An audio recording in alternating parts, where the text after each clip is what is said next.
pleased to have you as a guest like this. Thank you. How did it all start? Had music always been a part of your life from when you were a little boy? Yeah, you know, growing up musical family, grandfather, mother, uncle, sister, everything.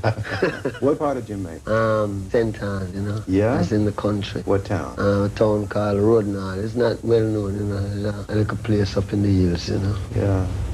How big is your family? Well, my family is really a big family, you know. Malcolm, them family name is Malcolm. It's plenty. That's a good name. Yeah. When did you begin to get involved in music, really? About 1958. Doing what? Well, we were always interested in music, but that time I was learning trade, you know, and meet up some guys who can sing. One named Desmond Decker. And so we started out from and rehearse together and thing, you know. And then one day we went away, do some recording, then I fell after. Mm-hmm. You weren't doing the same kind of things then that you're doing now. What kind of music was it in the beginning? That music was ska. Ska. Ska music, yeah. Well, how does ska differ from reggae? Ska is different in sound, different in style, different playing, you know. Mm-hmm. Ska is a more quicker music than reggae. No relation? Yeah, it's almost the same music breakdown if it go much slower, you know. Same root? Yeah. It's almost the same music, yeah. But only say now, if it was playing at 33, I'd play at 7.5, you know. I hear Get it more. That's a good analogy. How does reggae and ska come out of Calypso? Many people ask that. Yeah, huh? because the Calypso was always there first, Right. you know. And then when the musicians in Jamaica started to play, although them can play Calypso too, because they play a lot of Calypso. But because the American influence music come past through down there, you know, them start to kind of get more to, them time used to have Fats Domino. Yeah. And plenty of them type of people. So after a while now, the music start drift from the reggae. It used to be a music almost like a half blues. They used to play before the ska start, you know. Even people like Joe Hicks, Janana, Janana, Nana, Janana, Janana, you know that music? Right. Used to play that plenty. So from there now it developed to people start ching, ching, ching, ching, ching for ska, you know. And then for rocksteady it's like jing, jing, jing. For reggae now it's check, you know. So you have three different feels. But the three of them can put together again and make one thing still. Now, Calypso music, most of it dealt with family and folk stories and love and beautiful island in the sun, things like that. How did it move into what we're getting in the music now where we have message? Because during that time of this Calypso and thing, people never wasn't so conscious about Africa and where them roots come from. Since the reggae come now, people get, not from a point of music, because music is always conscious. But since the reggae come now, the reggae start talk about Africa, blackness, you know, in a militant way. So that is how that is how the lyrics differ from the Island in the Sun. Well, who are some of your influences? Well, I think my biggest influence is Marcus Garvey, Haile Selassie. Sure. From what you heard coming up as a boy about Garvey, or what you've learned now that you're grown, or what? What we hear, what we read, you know, and what we know about him. Did you learn much about Garvey in school? No. Yes, them don't teach. It's the education that we don't get in school, you know. We don't get that type of education that when we grow up we can know who we is. We get a more education that we might know who Christopher Columbus is, or who Marco Polo is, you know. But we never really know who Marcus Garvey is, who Haile Selassie is, or who any black man is. Were you born as a Rasta, or how did that evolve? Well, I figure now I was born, you know, and when born and growing, there was a certain amount of consciousness in myself that, you know, it was always a lonely world, not finding people who might think like me, you know. Yeah. Not to say that I think so different, but because this consciousness about God and the people I come from is more Christian, you know. We always try to stand up not right. But we used to find out now that one church quarreling against the next church, and I figure I never want any of that, you know. I never want to really enter into the thing where this one I fight against that one and everybody talking about God still. So after going on and coming up, you know, the thing that was there get more stronger, come to Kingston, meet some more people. Them people is Rasta. You talk to them and find out it's the same thing I have inside. It's the same thing. How old were you when this started to happen? This is about 17, 18, you know. I find out that the same thing where I deal with is the same thing where the Rasta man talk about. So that is how I could identify myself as a Rasta, by not changing, you know. Now, what happened when you went back home and told your family what you had found? Oh, I never have a home to go back to. No? No. Where we from, everybody gone, you know. Uh-huh. Everybody gone. Everybody living in America, some living in Kingston, everybody gone. So never really have a home, not that much, although we used to have a home before grandfather died, you know. But after grandfather died, everything gets crashed. So, you know. So you came to Kingston, and that's where it began to happen. Yeah. Where did you live in Kingston? What part? East. I call it East Kingston. Mm-hmm. Out near the east.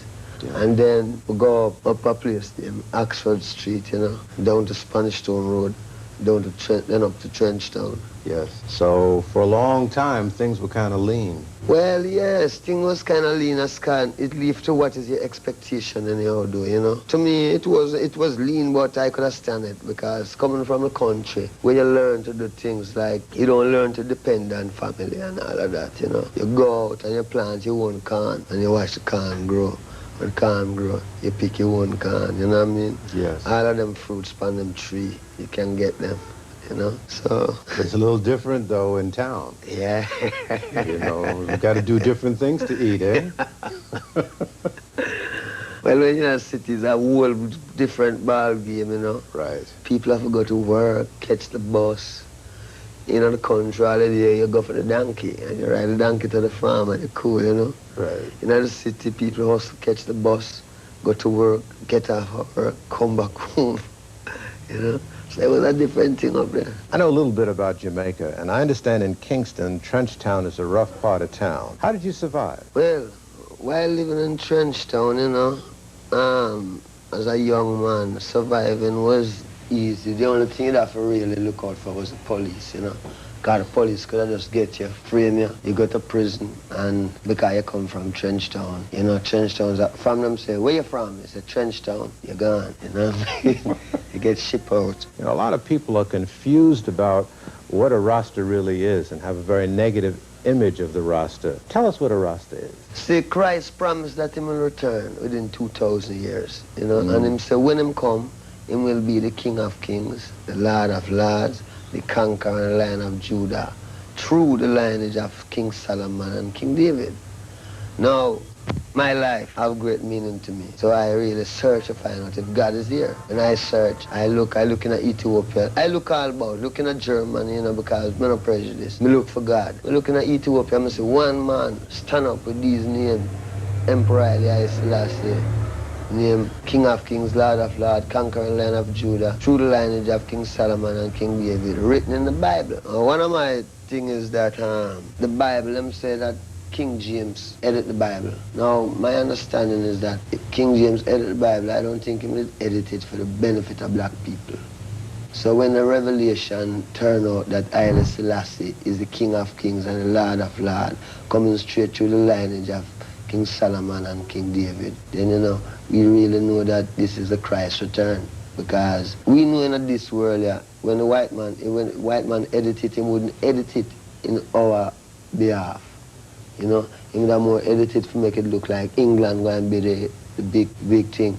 But in the last days, they'll prove out that is Ethiopia, Haile Selassie, you know, and Haile Selassie's name is Rasta. So we are called Rastas, you know, called by his name. And then it's a lot of things. We go as far as saying, him say when him return and you call upon him, now this is God. Him say when him return and you call upon him, your mother and your father will forsake you. Now, we know that if you call upon the Catholics, them embrace you. You call upon the Church of God, them embrace you. Any religion you call upon, you might get embraced. The only religion them push you off from is Rasta. But that does make the truth more real, because them say, when you call upon my name, your mother and your father will forsake you. And that is why today you hear Rasta get so much bad name. It's not because Rasta do anything bad, but it's because how the prophecy go with it. When you, if your mother and your father will forsake you, just imagine people who don't even know you. You know what I mean? Well, in most religions, you go to church on Sunday, and you may go to a Bible class once or twice during the week, True. and that's it. Yeah. Is it pretty much basically the same in Rasta, or is it more involved? No, what we say no, we say that the man is the church. The Bible is there. But what we find out now is that a lot of people read the Bible, but them don't understand the Bible because the approach to the Bible is wrong. I mean, there's no way you can read a book. You just take up a book and just read it in the middle and figure you can find out what was happening from the beginning to the middle. The Bible is a whole book with a whole tradition in it. And from them read to Genesis to Revelation, the whole truth of the whole straight road with the overstanding is there. You know? So it's not a say, well then, we just go church and do like the other Christian. We know that the man is a church, you know. Because you see, you just can't overthrow the truth, you know. We, our people, have our roots. When we search for it, we find it in a Rasta because we don't see, there's no other way. We don't see no other way. It's Rasta, we find the roots in it. How do you handle fame? I handle fame by not being famous. Come on, you know you're a famous man. No, I mean, you know, not to me. No? Not famous to me. Some people get drunk off of fame. See, I learned from we was coming in, from I just started music, you know, the people them want me. Them show me say, hey, this game is a game where if you don't mind sharp, you lose your consciousness. So the only way you can lose your consciousness is because if you figure say you're getting, some people say rare, your head might get swell. Right. And if your head swell, that's it. So, you know, really don't keep my head in a bandage that it can't swell. True. How do you handle the women that come at you in droves? People have visions of women beating down the door to get at Bob Marley and grabbing clothes. Is it like that? No. No? No. Woman easy, you know. Is it difficult, though, to keep your balance and not, you know, get to feeling that you're more important than you really are when so many people are after you all the time for different things? No, you see, I don't think, I never really check myself, you know, I know I am benefit to the people, you know. That's the only consciousness I have on myself, that I can be beneficial to our people, you know. And we don't know anything else. We don't know that. What do you think it is that has made Bob Marley such a big name? I think, you know, maybe it's just what Bob Marley stands for. What is that? The truth and the determination to stay alive and survive, you know. You have a record out called Survival. Yeah, that was last year. Yeah. Did anything happen to you that caused you to write that? Well, 1976, I'm shoot off of me, right? Yes. And I figured that was survival, you know. Yeah. What happened when you were shot? You were in your home. Yeah. Was it in the morning or at night or what happened? Well, it was about, that's about 9 o'clock in the night. Yeah. What happened is that the night before, about 3 nights before that, I was living at a place called Bullby, you know. And I went home about 3 o'clock in the morning and get some sleep. And then I was in a lot of gunshot, you know. That was a dream. I was in a barrage, a gunshot, but when it all going, it's like I never really get no shot. But I see my mother get shot, you know, the vision show my mother get shot in her head. And what happened is that the vision said, don't run. You know, it's like, you know, all of this gunshot is like something that the vision said, don't run, stand up. So when the gunshot started firing on Hope Road, the first thing come back to my mind was the vision. And all I could remember is that the vision said, don't run. And so me have to stand up, you know. And, you know, them fire until it was tired for fire, and then two is not really a lawful gun battle. Man starts to run and it ease up, you know. Where were you hit? Eh? Where were you hit? Me? Yes, sir. Yeah. Went right through? Or just skinned No, it? them said lodge inside there. Yeah? Yeah. You never saw the gunman? Well, at that time, no. But you know who did it? You ever know that? Were they caught? No, but I don't call the police. It's just, you know, one thing. You have a record company now. Yeah. Why? Oh, you know, a long time we always have a record company. What we have now is a recording studio. When we go into the studio to work, it was a lot of hassle. I mean, we're Rasta, you know. Some people don't want a Rasta in them studio. No, if you stop all of this, you have to make one because, you know what I mean, a man might say, no, you say Haile Selassie are God. Well, you know what I mean, go and build your own studio. You know what I mean? So, all right, Haile Selassie is God, I'm going to build a studio, you know. So, you know what I mean, and that's how it go. Them things come through sabotage and through pressure. If everything was nice, maybe we wouldn't have to build a studio. But, you know, it's just a tricky place. It's not everyone really have that humanitarian feeling. Some people just deal with, them don't even know what I'm dealing with.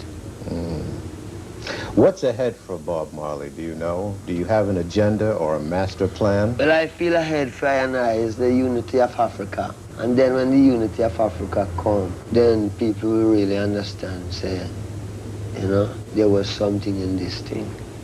There is something in it. Do you think of yourself more as an African than a Jamaican? Yeah, because one of the main things is that we're Rasta. From you accept Rasta, you become an Ethiopian, which is Africa. Next thing again, the history of Jamaica shows that the Arawak Indian was living there, and it belonged to the Arawak Indian. Now, our history shows that through slave business, black people come out of the Western thing, you know? So we still figure, say, Africa is a root, you know? And this is where we must return to.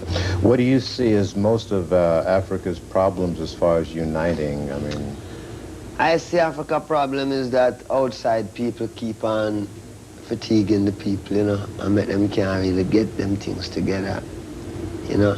If it's not this superpower, it's that superpower. But Africa is only a place which part of music exploit, you know.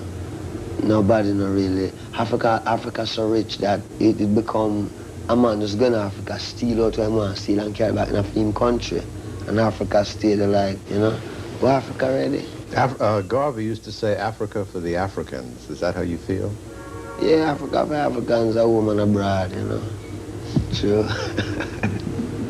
Will your home base, though, always be Jamaica? Or someday would you like to live in Africa? No, someday it's going to be in Africa. Yeah. Maybe we up in Jerusalem, you know what I mean? And then Bible land. And what do you think lies ahead for Jamaica? I think what lies ahead for Jamaica is that Jamaica is a beautiful island. The best thing Jamaica could have been is just like how Jamaica, like how England owned Jamaica. Jamaica must make some part of Africa own Jamaica, you know what I mean? And it work more nicer, I mean, you know.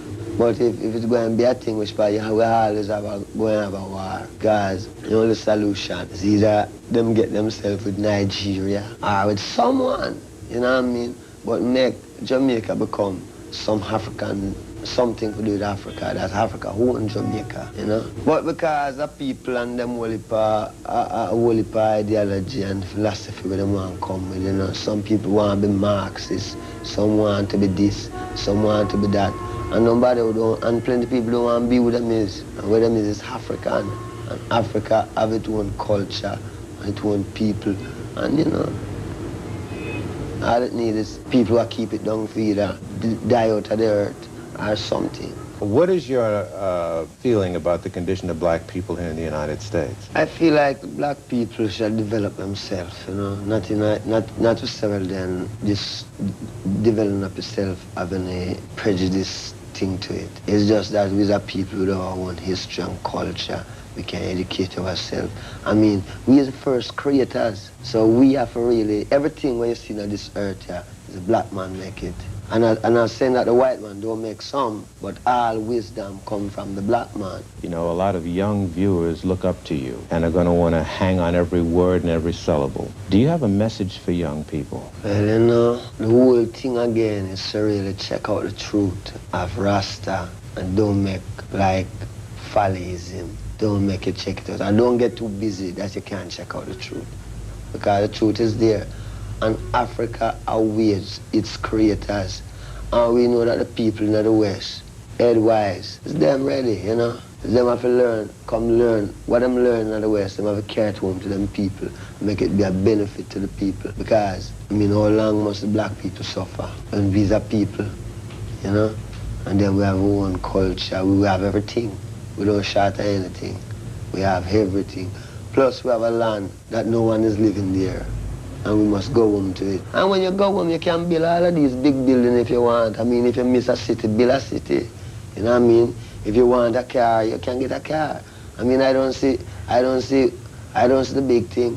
One time America was, you know what I mean, maybe used to have lots of all what I call it, all sort of thing I walk through. Africa is a peaceful place. Then we want to fool black people, but it's a jungle and blah, blah, boom, boom.